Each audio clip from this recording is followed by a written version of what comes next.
Gracias por el aplauso. Todavía no hago nada, así que lo recibo bien. Eh, Buenos días y gracias una vez más por invitarme a este foro tan importante. Creo yo que a raíz de la pandemia todos tuvimos que reinventarnos y pues la pandemia ya pasó. Ahora el reto es reinventarnos y reinventarnos bien. El tema de hoy quería yo compartir con ustedes es acerca del concepto de integración, darles la noción de integración que tengo yo y que he aprendido a lo largo de los años. Y también desde una perspectiva del lado de Mayo Clinic, porque el origen de Mayo Clinic es una práctica médica integrada. No sé si sabían que empezó con dos hermanos y el expediente médico, como lo conocemos el día de hoy, se gestó en Mayo Clinic. Los dos hermanos eran cirujanos, necesitaban a un patólogo, después a un internista y necesitaban compartir información. Entonces integraron lo que ellos llamaban el medical dossier, el expediente clínico, y es lo que hoy conocemos como el expediente clínico, en la forma que tiene. Así que para mí ese es el primer concepto de integración. El siguiente concepto de integración dentro de Mayo Clinic es que todos los médicos trabajan en equipo y comparten esa información de una manera muy abierta. Y es la primer práctica médica integrada que existe en el mundo y la más grande. Y tiene hospitales. Mayo Clinic no es un hospital con médicos, es una práctica médica integrada con hospitales. Así que es un concepto diferente a lo que conocemos tradicionalmente como un hospital. Y bueno, nuestra misión, que no ha cambiado a lo largo de los años, es inspirar esperanza y promover la salud. Y esto lo hacemos a través de la práctica médica, la investigación y la educación. Y como ustedes pueden ver, el escudo de Mayo Clinic son 3 escudos integrados. Quiere decir que la práctica médica se apoya con la educación y la investigación. No existe un investigador y no existe un clínico. Existe un médico clínico investigador o educador. Y esa es la magia de Mayo Clinic, tener esta parte de la práctica integrada y poner las necesidades del paciente como lo primero. Dándoles unas estadísticas, nosotros vemos cerca de 1.4 millones de pacientes al año. Vemos pacientes de toda la Unión Americana y de 130 países. Tenemos una oficina aquí en Colombia. Natalia, que está aquí al frente con nosotros, nos acompaña el día de hoy.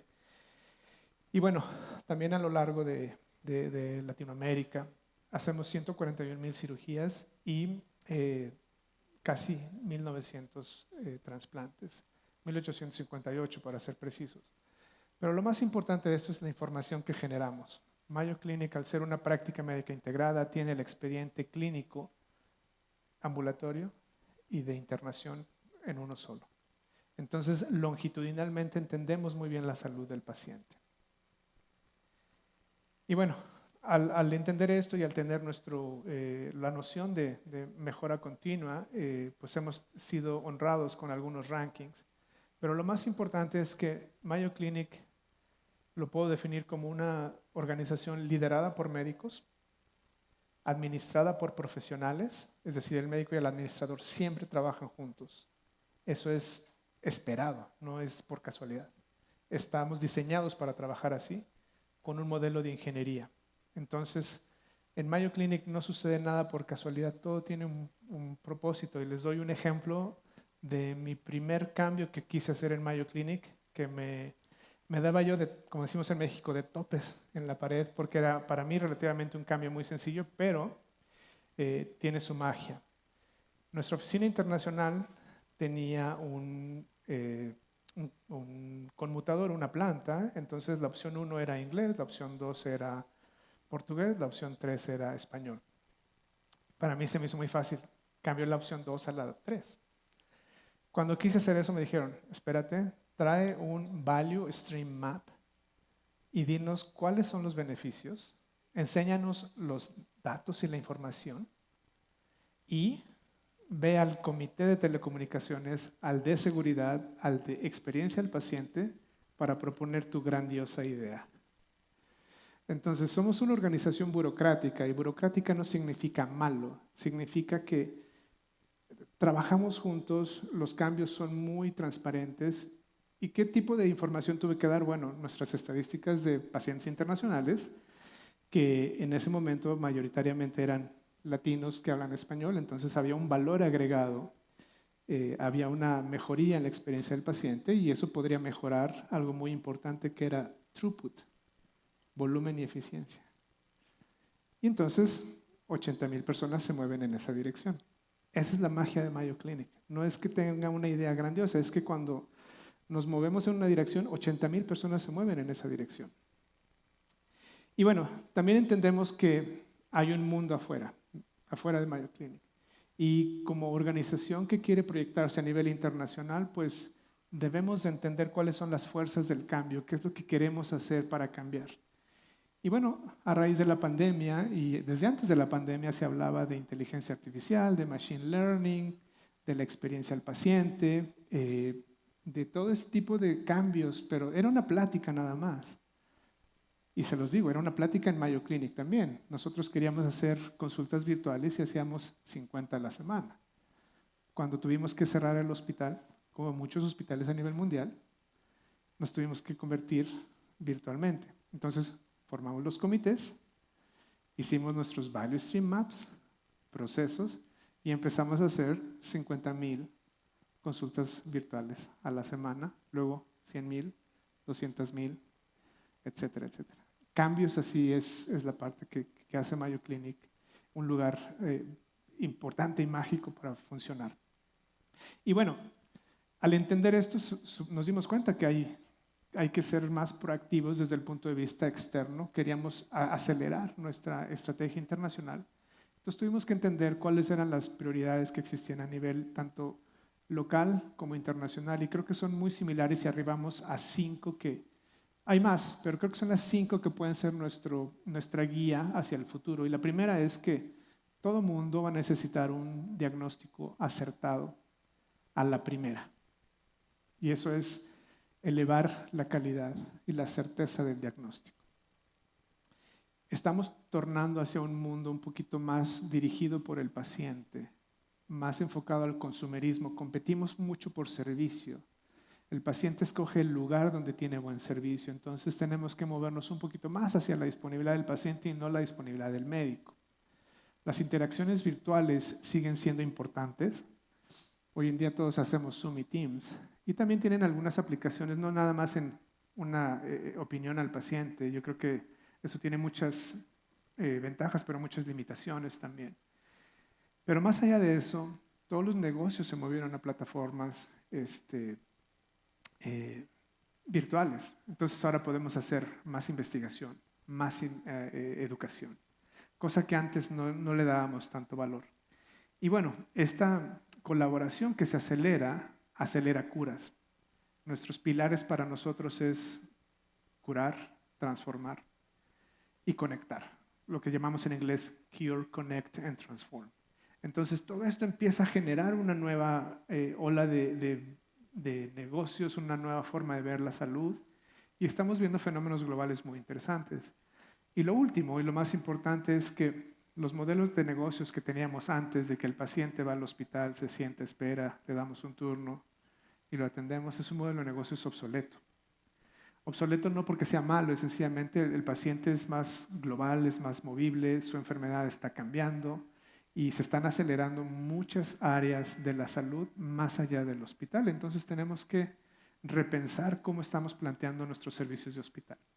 Y bueno, a raíz de los últimos 5 años que aceleramos nuestra estrategia internacional, nos hemos dado la tarea de desarrollar una serie de iniciativas globales, tanto de educación como de investigación.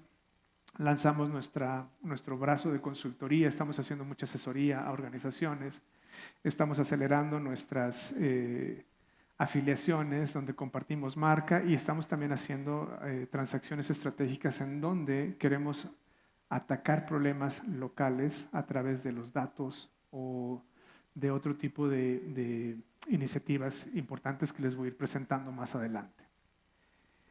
Y bueno, yo no quería dejar pasar por alto que así como Mayo Clinic está pensando en ver hacia el futuro, ver hacia adelante, ver hacia afuera de Mayo Clinic, ver hacia afuera de los Estados Unidos, muchos lugares toman como referencia Estados Unidos.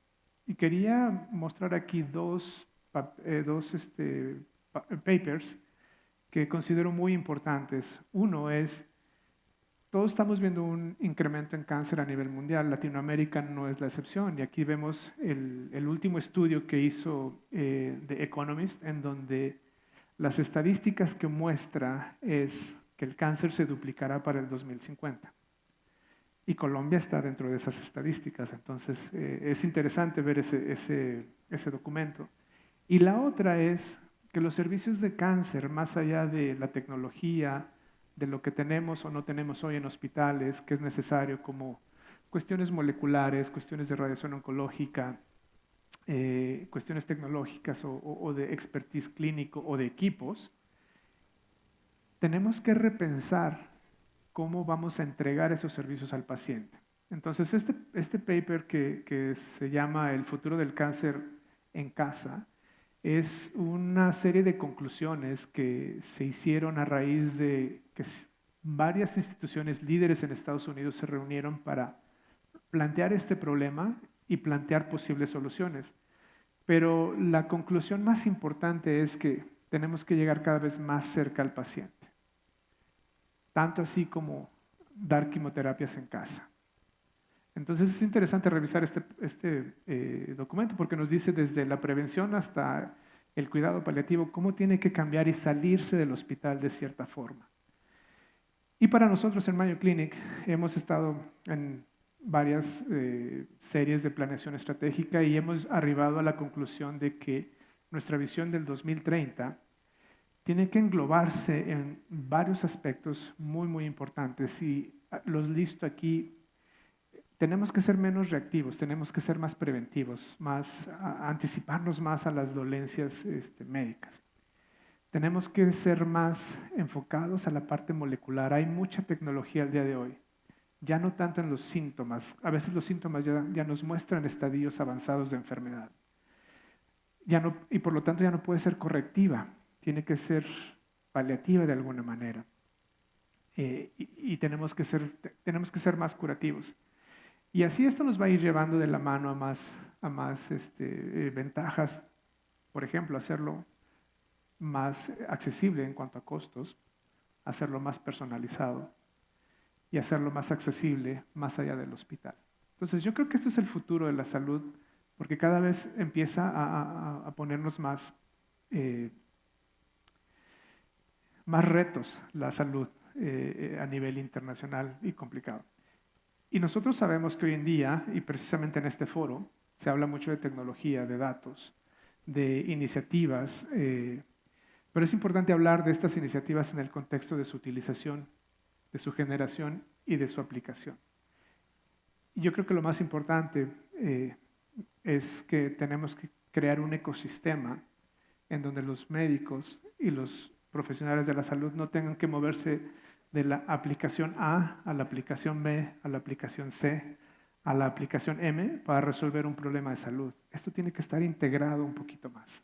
Y eso yo creo que va a ser la fuerza y el motor que va a transformar lo que es la tecnología en salud. Sabemos que en Latinoamérica hay limitantes en cuanto a expediente médico electrónico y todo eso, pero yo creo que si vamos viendo hacia el futuro podemos empezar a acelerar este tipo de soluciones y no verlas de manera tan individualizada, me refiero a aislada una por una, verlas dentro de un ecosistema. El concepto que nosotros desarrollamos en Mayo Clinic es el concepto de plataforma, en donde la plataforma necesitamos datos, donde necesitamos tener quiénes nos van a proveer estos datos y ser cuidadosos, anonimizarlos y ser muy buenos salvaguardas de esta información. Y estos pueden ser centros médicos académicos, puede ser farma, pueden ser compañías de diagnóstico. Tenemos que hacer nuestro due diligence, nuestra revisión para seleccionar a los participantes y preparar la información. Sabemos que no toda la información está estructurada de la misma forma. Y hacerla disponible. Pero también existe el otro ecosistema de los que desarrollan soluciones. Entonces tenemos que también hacer todo un esfuerzo por reclutar y aglomerar a estos desarrolladores de soluciones para que funcionen dentro de un ecosistema, ayudarlos a desarrollarlas, por ejemplo, entrenar estos algoritmos que pueden funcionar muy bien en Colombia o en Estados Unidos, pero no a nivel global. Entonces, este entrenamiento clínico, esta validación académica de una base de datos más grande, puede perfeccionar el algoritmo. Y por último están los proveedores de salud, que van a ser los usuarios de estos algoritmos una vez que están detectados, capacitados y entrenados para ser más eficientes. Y estos son los clínicos, pero también puede haberlo para procesos administrativos, por ejemplo, los claims de los seguros, ¿no? Siempre hay claim rejection, siempre hay rechazos de facturación, así que es importante tener todo este ecosistema, tanto clínico como administrativo, funcionando y acelerándolo con tecnología. Y bueno, ¿cómo se ve esto en la vida real? Y eso es lo que estamos haciendo en Mayo Clinic. Mayo Clinic, como ustedes ven, está al centro, que ahorita somos los que estamos liderando la parte de tecnología. Nuestros data partners, tenemos ahorita ya con ellos 30 millones de expedientes médicos anonimizados. Entonces ya es una plataforma más robusta que nos va a ayudar a que los desarrolladores de soluciones puedan entrenar y probar clínicamente sus algoritmos para una mejor utilización y la utilicen los proveedores de salud. Y entonces podamos arribar a mejores desenlaces clínicos y mejores servicios a los pacientes. Ejemplos de lo que estamos haciendo en Mayo Clinic, por ejemplo, tuvimos que sacar muchos servicios del hospital hacia la casa, lo que llamamos Advanced Care at Home. Hay pacientes hoy en día que de la sala de cirugía se recuperan en casa. Estamos haciendo más, y tenemos todos los servicios ahí, tenemos un centro de comando, estamos publicando outcomes. No estamos haciendo todos los pacientes por obvias razones, estamos moviéndonos uno por uno, diagnóstico por diagnóstico, para hacerlo de una manera segura, pero hemos encontrado dos desenlaces muy importantes. El primero es más barato. El segundo, la satisfacción del paciente es mayor. Y en cuanto a desenlaces clínicos, es equiparable. Y acabamos de publicar un paper acerca de eso. Estamos haciendo más detección temprana. Estamos entrenando todos los algoritmos para patología. Como ustedes saben, el ojo humano a veces no es tan certero en un alto volumen. Entonces, si el algoritmo puede entender y entrenarse, la detección puede ser mucho mejor. En cuanto a radiología y en radiación oncológica, estamos haciendo también mucho entrenamiento clínico de algoritmos para empezar a detectar radiológicamente anormalidades, pero en radiación oncológica para ser más certeros y más seguros, por ejemplo, en el contorneo y en la dosificación para hacer el delivery de la radiación. Y estamos avanzando también la parte de cáncer, estamos empezando a hacer quimioterapias en casa ya. Y bueno, estamos haciendo una serie de iniciativas para que arribemos a terapias más puntuales, para que podamos entrenar y generar predictivamente mejores procesos a través de la inteligencia artificial, tanto administrativos como clínicos, pero también la generación de los mismos al entrenarse dentro de nuestra plataforma. Y lo más importante de todo es que se integran en nuestro ecosistema. Hoy en día, en Mayo Clinic, cuando uno va como paciente, nuestro expediente médico electrónico tiene ya dentro de la plataforma que manejamos algunos algoritmos de esos. Por ejemplo, vieron que había uno de cardiología. Si usted es paciente con dolencias cardíacas, con un electrocardiograma podemos anticiparnos a una futura falla cardíaca. Entonces, en cuanto a costo, ya no son los estudios invasivos o tan altos y empezamos a detectar anormalidades, no para diagnosticar hoy en día, pero para tener una perspectiva de anticipación mayor. ¿Y por qué hacemos esto y cómo llegamos a eso? Bueno, pues tenemos pacientes, tanto ambulatorios como internos, que hemos seguido por 30 años, que llegaron a un estadio de falla cardíaca y de trasplante, Y entonces hicimos un algoritmo y una regresión de todos sus electrocardiogramos y detectamos anormalidades, entrenamos el algoritmo y ahora lo corremos en cada chequeo que se hace la gente en Mayo Clinic, que puede ser asintomático, pero como se acuerdan que teníamos que irnos a la parte molecular asintomática, esa es la parte que estamos haciendo y esto es lo que llamamos nosotros la plataforma. En Mayo Clinic, y obviamente la plataforma no es para Mayo Clinic únicamente. Ustedes vieron que hay muchos jugadores a nivel internacional. Lo veíamos aquí. Déjenme que me regrese ahí. Muchos de estos lugares, por ejemplo, está el Hospital Albert Einstein en Brasil, está UHN de Canadá, está Shiva de Israel, está Mercy de Estados Unidos. Hay algunos que se van a unir. Acabamos de unir un hospital en India, otro en Corea, y seguimos armando nuestro arsenal de datos. Entonces, todo esto está creciendo para poder entrenar estos algoritmos a nivel clínico y desarrollar soluciones a nivel global. Y bueno, esta es la presencia que tenemos hoy en día de algunos usuarios de los algoritmos clínicos que pueden jugar dentro de lo que es la plataforma. A nivel estratégico para las Américas y en mi rol de director ejecutivo, pues en primero fue enfocarnos en México, el segundo en Brasil y el tercer mercado de enfoque es Colombia.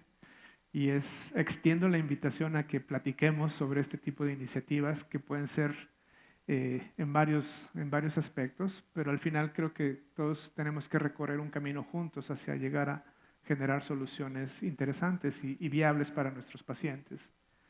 Lo que nunca va a cambiar en Mayo Clinic y a través de 160 años nunca ha cambiado son nuestros valores. Nosotros siempre vamos a ser una organización centrada en valores y, como les decía, en mi primer ejemplo de apertura, cuando yo quería cambiar el sistema telefónico de nuestra oficina, la primera pregunta que me hicieron, ¿es esa una necesidad de los pacientes? Y nuestro valor principal es the needs of the patient come first. Las necesidades de los pacientes vienen primero. Entonces, todo esto que les platiqué ha pasado esa prueba de responder si esto lo necesitan los pacientes o no. Y al final, pues Mayo Clinic siempre va a seguir, como decimos en inglés, stay true to our values. Vamos a ser fieles a nuestros valores, pero sabemos que tenemos que ser más proactivos, modernizarnos en nuestras interacciones tanto locales como globales y pues estamos en una etapa de crecimiento importante a nivel global. Les agradezco el tiempo y estoy aquí para contestar cualquier pregunta que puedan tener. Les dejo mis datos de contacto.